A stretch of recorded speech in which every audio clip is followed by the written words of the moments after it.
జిల్లా పి గన్నవరం మండలం గంటి పెదపుడి గోదావరిలో పడవ ప్రమాదం. గోదావరిలో పక్కకు ఒరిగిన పడవ సుమారు 3 కిలోమీటర్లు కొట్టుకుపోయిన పడవ. ఇక పడవల్లో ప్రయాణం చేస్తున్న వారిలో 5గురు సురక్షితం, మరొకరు గల్లంతైన విజయ్ అనే యువకుడి కోసం గాలింపు. ఇక పడవలో వాటర్ బాటిల్స్ తీసుకెళ్తున్న ఆ 6గురు వరద ఉధృతికి కొట్టుకుపోయిన పడవ.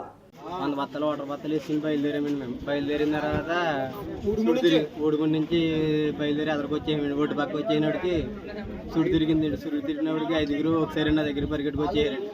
అందరూ ఆడిపోరండి, కోట్ల అందరూ వాళ్ళందరూ ఆడిపోరండి. లైఫ్ జాకెట్ వేసి దూకైతే కుర్రోడు లైఫ్ జాకెట్ ఊడిపోయిందండి. అది ఆ కుర్రోడు నెట్టుకుని ఒడ్డు పక్క తీసుకెళ్ళండి. బోట్ని వదిలేనండి, బోటు మునిగిపోయిందండి. అంతేనండి. అందరూ ఎంతమంది ఉన్నారు బోట్? నాతో 5గురండి. ఓకే, అబ్బాయి కనపడతలేదు. అంతేనండి.